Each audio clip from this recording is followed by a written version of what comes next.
No joke this week, straight up, Wonder Woman is carrying Batman and Superman on her back. She's carrying DCU on her back. Holy crap.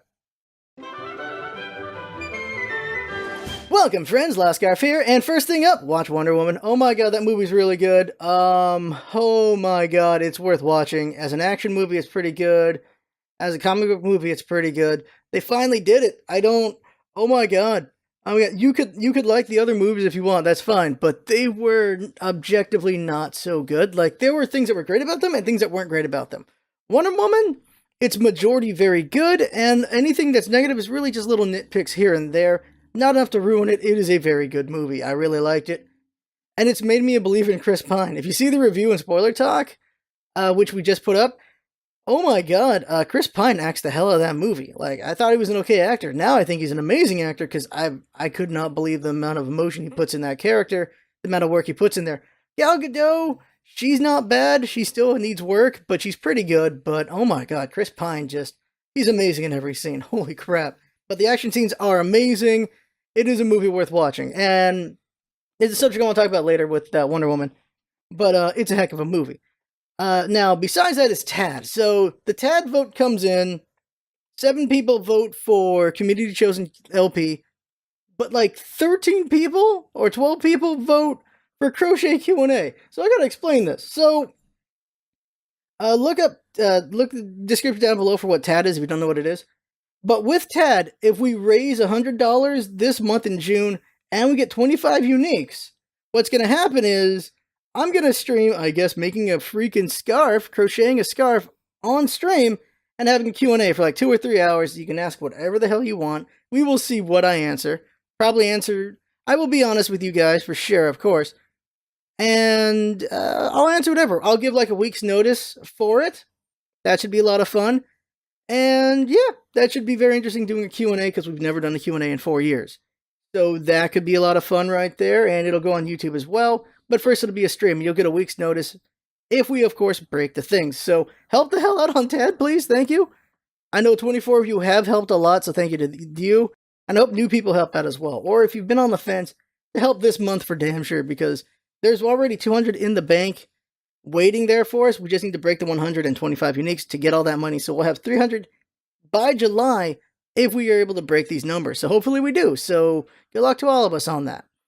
Now, channel stuff, Nier has ended. We'll do a looking back. Nier has been a hell of a ride. If you've been waiting to binge, now's the time to binge. Oh my god. Let's see here. The next LP will be coming up right after. That should be soon. Or is it today or tomorrow? It's coming up very soon. Stay, DPRK is going to end eventually, and then we'll see what comes after that.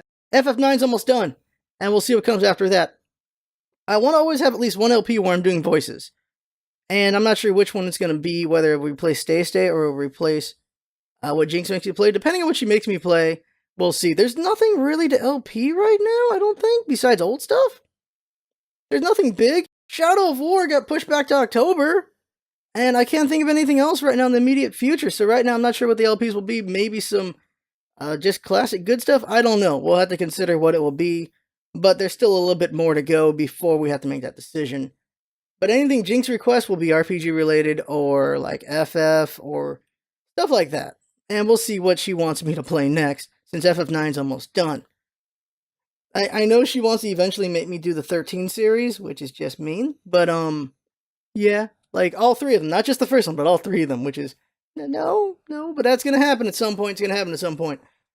Anything else channel related? No. Twitch, we're doing more streams. At some point, I'm gonna stream with a friend named Haru Kitsu. I don't know if I pronounced that correctly, but it's gonna be a drawing stream because she's an artist and I'm not, and that sounds like a really bad idea. So we're gonna do it anyway, and we'll give notice. It depends on her schedule. She's a very busy artist, or of course very busy all the time. But at some point, that will happen. Anything else? I don't think so. Well, let's see, streams, of course, Darkest Dungeon Saturday. There's a DLC for Darkest Dungeon coming, and I don't know how we're going to handle that, because that's coming, and I don't know if we're going to be done by then, because Darkest Dungeon is a very long game, but maybe we will be, but the DLC is coming in a couple months, I think. And then Sunday's still Hearthstone, and then at some point, I'll get tired of Hearthstone again, and we'll do something else, but for now, it's Hearthstone. I might just replace it with Gwent, just because Gwent is kind of interesting as well. I really need to do a Gwent video. As far as those who like the collabs, I'm going to be collabing with Fraz for Fort soon. Well, later today. I'm also going to be collabing with other people as well for a game called Shotgun Farmer, so look forward to that, and hopefully other games as well. They all did Broken Planet. I couldn't do Broken Planet because the servers are split right now, and they're all EU. I'm the only American besides Savage, and so that's a 4 or 5 player game. So you need a crew, and there was no crew, unfortunately. Maybe hot stuff in the future. There's gonna be hot streams because viewers really like hots, and I like hots, so we'll play that. I'm on the fence whether we do PUBG because I like PUBG as a group thing, but I don't really like it as a solo thing. And considering I'm already streaming, like if we mic'd with viewers, it'd get really buggy and everything. That might not be very fun to listen to. So I'd have to do solo PUBG. So I don't know. I don't know on that one.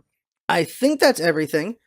So the topic I want to talk about is extremism and fanaticism. I don't think, well, we all have something we're really rabid about, and sometimes we're very ignorant in how we do it, and we're not very nice about it. But I don't think any of us are really badly extreme. At least I hope not. But you never know in your viewership. But what I'm talking about is there is a level of fanaticism in different things, fanaticism and extremism, that really poisons the well in a lot of things. Gamergate happens, and it's about gaming journalism. Now, for some people it was. For other people, it was about all these other horrible things, and because of them, Gamergate got nowhere, didn't go anywhere, and it was a waste of everyone's time, and all it did was break relationships. That was very unfortunate, and that's what happens with extremism. Any group has an extreme group that F's things up. Any group. There's people on the right who are totally nice and cool, and then you got the extreme right who are total a-holes, and they suck, and they're the worst. Same thing goes for the left. You got people on the left that are perfectly fine. You got the extreme left who are total a-holes, and they suck, and they just make everyone miserable. But the problem is, the extremes, both extremes try to make everyone else think that the extremes are representative of the entire group. And that is a problem because the extreme never is the representation of the entire group. But because we see the extremes the most, they're the loudest, we think they are, and that's what screws everything up. The truth of the matter is more people are more towards the middle than anything else, but because they're a lot more polite and less loud and stupid about it, you see mostly just the extremes, and so it's just a terrible battle going on there. And that's with anything, like with Gamergate was the extremes just ruined everything. And the same thing can be said for feminism. This is why I'm talking about Wonder Woman with that. There's like 2 feminisms right now. There's the feminism, and then there's this other feminism where it's a middle finger for a reason. And the feminism that hates men and is about women being better and all this stuff is an extreme level feminism that is not actually feminism. It's something else, and it's terrible. It is a horrible thing. Feminism is about equality and letting a woman be a woman and letting her be whatever she wants to be. That's what it is. No one trying to control a woman. Just letting a woman be a woman. Letting her be a human being. Just letting men and women just be themselves and nothing else. It's about equality. It's not about forcing things. That's what feminism really is. It's about leveling the playing field. That's what it is. This extreme level of feminism, which also has, of course, the MSM, is it MRM? Whichever one it is, the ones that unfortunately stole the fedora. These groups, the extreme groups that feel like men are better, and then the extreme group that feels like women are better, these extreme groups ruin it for everyone else. And that's unfortunate. And the question I really want to ask is there a way to mitigate these groups? Or is the only thing we can really do is to just be around with each other, and like the quiet majority is the only way to do this thing, is the quiet majority to just make more of a presence, to just be a little bit louder, to make sure these groups know that they are the minority and that they are kind of just big assholes, both sides. It is screwed up what has happened to this group or that group, but the extremist side is always kind of just ruining it for everyone else because they're taking it too far. And we just see examples in a lot of ways. There is, of course, the protesters that are being peaceful, they're being very good, and then you have asshole protesters who just take it too far. They make it into a riot, and that ruins it for the protesters. And it makes people think protests are all about riot, which just ruins it. It's about peaceful protest, saying that you disagree with something, saying that this is what you believe, that you're showing your numbers for that, and then rioters ruin it for everybody. And it's not always, of course, you got the false flags and all that BS crap, but you also have rioters who are there just to riot, who are there to ruin it on purpose. You have people who really do believe in this stuff, and they ruin it because they're just too damn just for it in the extreme level of things.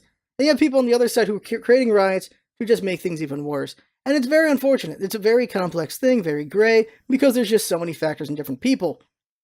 And the problem is, I guess, is we're surrounded by assholes, isn't it? I think that's the problem.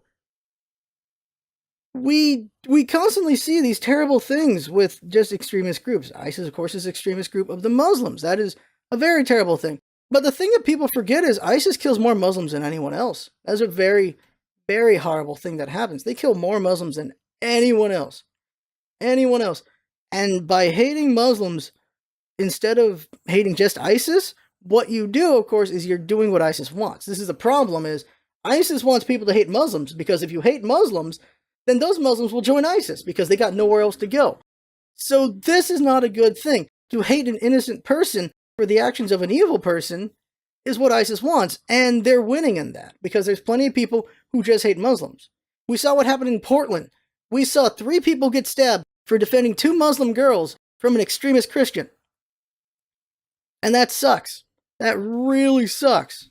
3 people getting stabbed, 2 of them dying because they defended Muslims.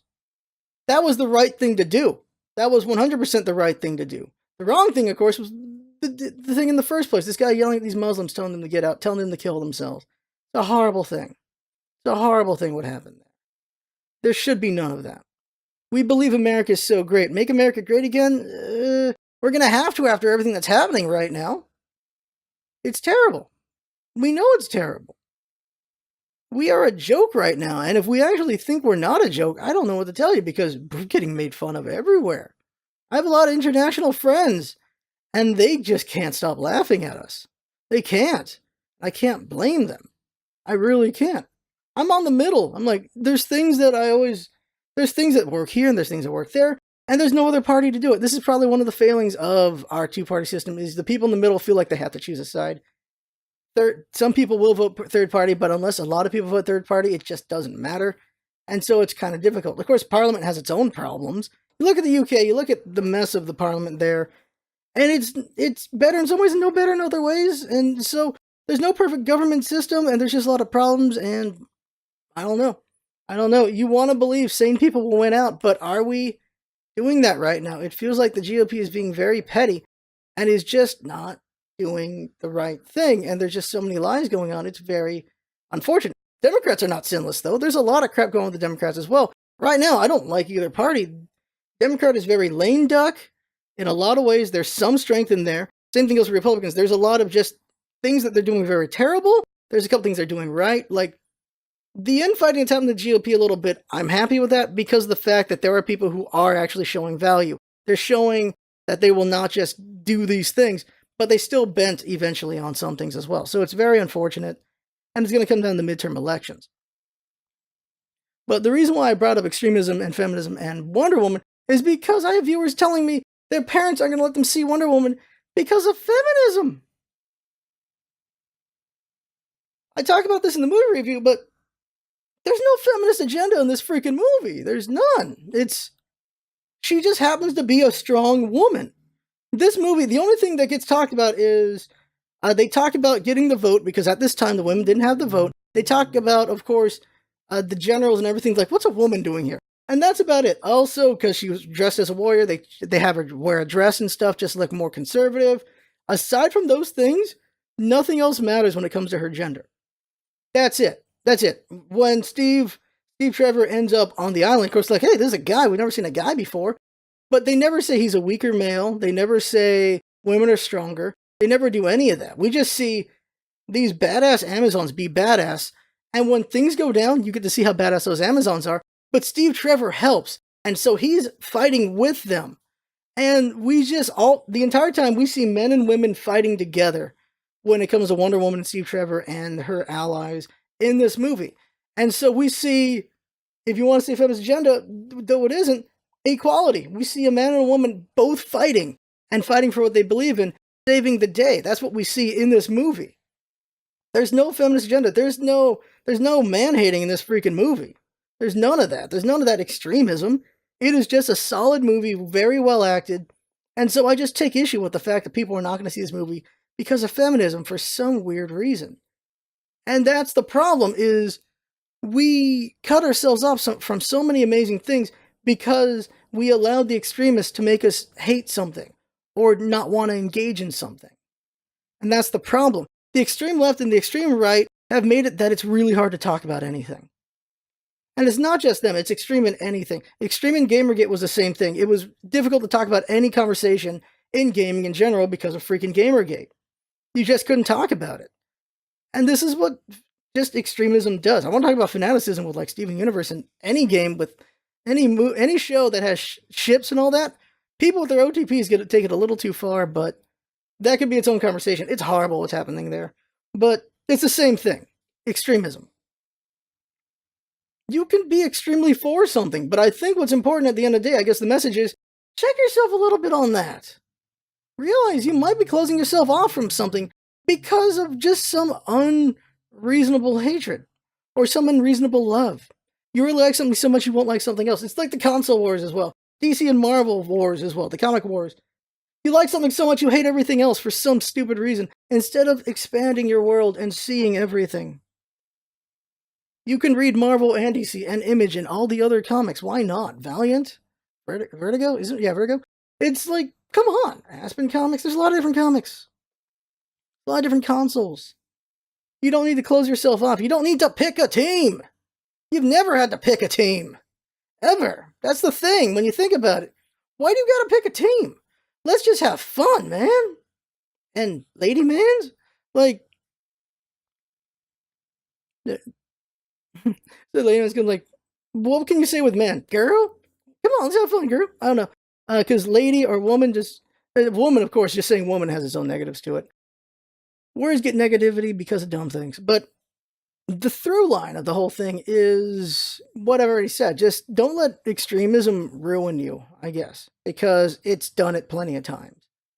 And that is the worst thing that extremism can do, is it just ruins things.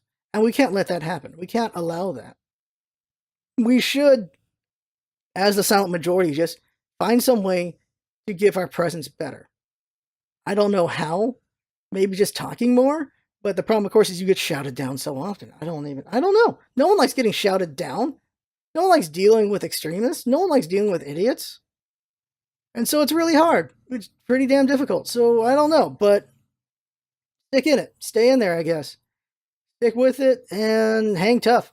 But that's the vlog right there. I need to get that out because it's a good movie. It's a good movie. If you don't care about action movies, then fine. If you don't care about comic movies, then fine. But if it's because of feminism, that's not a good enough reason. Not a good enough reason in any way. You should see the movie. It is very entertaining. I enjoyed it a lot. Chris Pine's amazing. His comedic delivery is great. His emotional delivery was amazing. It was a good movie. I really liked it. So there you go. That right there is the vlog. I had fun talking about it, fun listening. And that's what it's all about, isn't it? Having fun. Thanks for coming by, and see you next time.